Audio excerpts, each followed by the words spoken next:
12 wins in a row, 5-7. People were kind of freaking out. To what do you attribute the slow start and what the turnaround has been here at Cleveland? Well, I just simply think they wasn't in shape. I mean, you're a veteran team. Training camp is condensed. The preseason starts after 3 or 4 days of practice. And Bones know this. Veteran teams play their way into shape. Those veteran guys are not going to come to camp and burn themselves out because they understand it's a marathon instead of a sprint, so they ease their way into season. And Tyronn Lue said that, I go back 2 years when he took over. What's the first thing he said when he took over for David Black? We're not in shape. We have to be in better condition. And the same thing to start the season. Now you see the conditioning. You see those guys have their legs on them. They're playing D. They're shooting the ball. They're moving.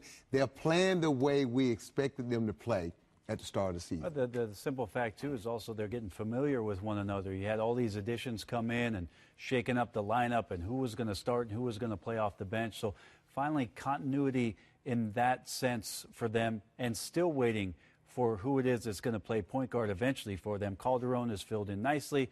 We know LeBron James is really the point guard for the team, but still waiting for those additions. But familiarity has helped. The schedule has helped. They've taken full advantage of that. You know, the IT situation we've followed, the Derrick Rose one is a little harder to figure out. You didn't know whether or not maybe he didn't want to go through all the rehab, had a lot of injuries.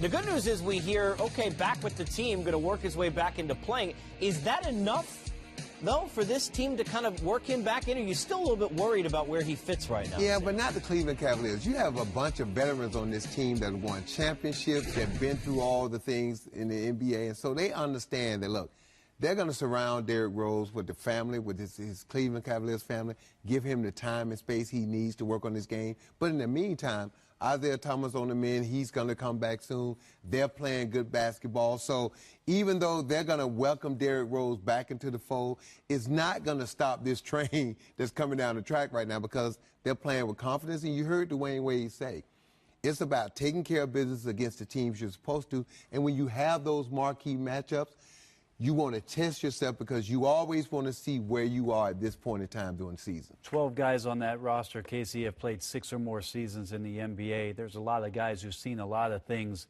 Derrick Rose's situation, first and foremost, for all of those guys, is about getting his life in order first. And if that takes more time, then so be it. That's where the priority is.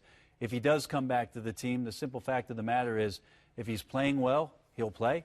If he's not playing well, the Cavaliers will not need his services, and that's kind of where it starts and stops. The last part I'll mention is I thought Derrick Rose handled this much better than the situation in New York where nobody knew what was going on. He learned that lesson, communicated with management, talked to the coaching staff. That's good that those lines of communication are open.